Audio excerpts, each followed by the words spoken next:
Hi, this is Stan, K7SBF. Well, I got things kind of torn apart here. These paddles run through this wonderful keyer. I got this from W6JIM. Thanks so much, Jim. This is an awesome keyer. It does about everything except make my coffee in the morning. My radio's a little older Kenwood rig, so it doesn't have an internal keyer, so I use this external keyer. And these paddles, of course, give you automatic dashes, automatic dits, and it can be absolutely flawless.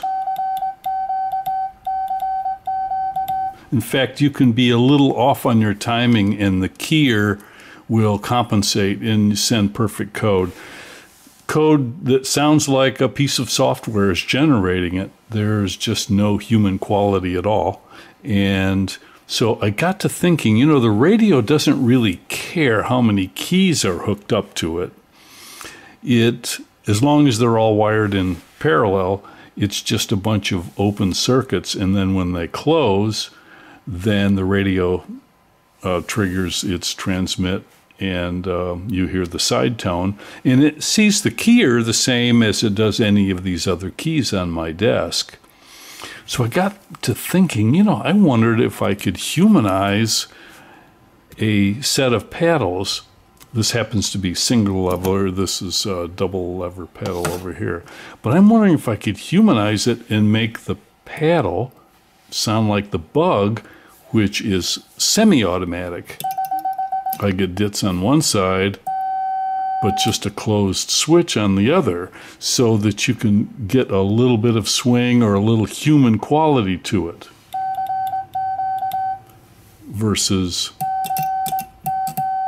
see how you can extend the dashes and just make a little different flavor with the Bug.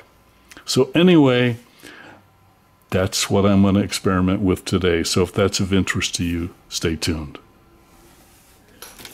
So time to dig around in our junk bin to find some chords. Here's a set of paddles that I'm not using right now. It's one of those 3D printed kind. And I pulled the lid off and you can see basically there are two different switches in there. A connection that goes to one part of the plug for the dashes and one that goes to another part of the plug for the dots. So let's just double check really quick and see which is which. Okay, here's our paddles and I've got my meter here. Let's try the red wire. There we go. The red wire is going to be the dits. And now tracing it back to the plug, the red wire is going to be that ring in the middle. Okay, this is our common, the tip in the ring, and we'll call that the sleeve. So that's red or dits. So let's write that down before we forget it. So here's my plan. Let me see if I can take a single cord and split one end of it apart and put two plugs on the end so that I can send one feed to the radio from the keyer and one feed from the other side of the paddle switch directly into the radio. First step, just so I don't go insane with frustration, I'm going to take these three cables and just zip tie them together. Okay, we got all the commons soldered together. Now let's do the rings. So I've got both the tip and the ring soldered up and the common, the sleeve, but we have one extra wire that we don't need for that one stereo plug. So let me clip this off and add some heat shrink and we'll be ready to test it out.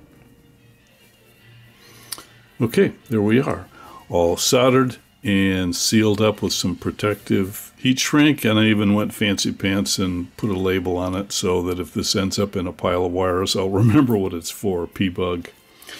So how this is going to work then is this is going to come from the back of a set of paddles. Half of this cable now is going to go into the keyer. So this will plug into the keyer, and the keyer, however, will only read this little ring on here and issue DITs. This cable here will be registering the switch for the dashes. That will have bypassed the keyer, and that will go straight into the radio. So let's give it a try. Well, now we're ready for the test. So I plugged everything in, and then here's what happens. I got my solid dash tones perfectly, but listen to this. I'm getting dashes automatically through the keyer instead of DITs.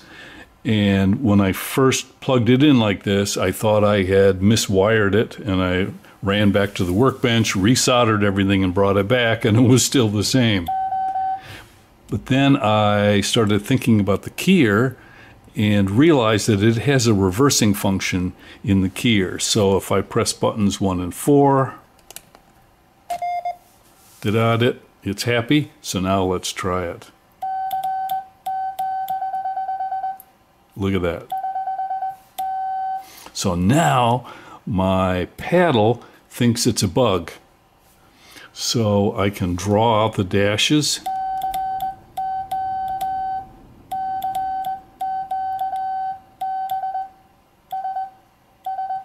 Look at that.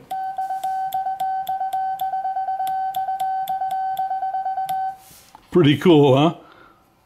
Slow it down just a little bit.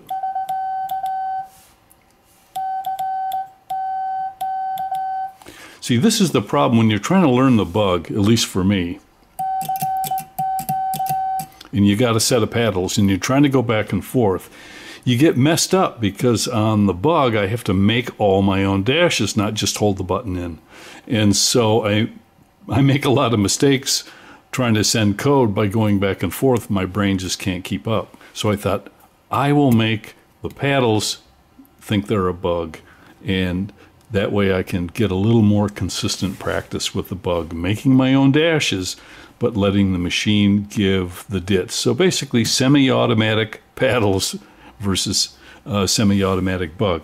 Now, I don't know if there are any SKCC people out there listening, but what do you guys think? Do you think that would qualify for SKCC as a true semi-automatic keyer, even though instead of a tuning wiggling creating the DITs, it's the computer chip creating the DITs, but it's still semi-automatic.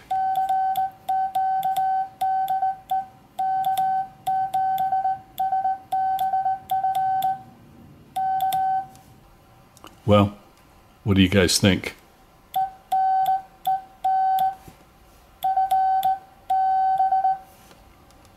Hey, thanks for watching. I'll see you guys later.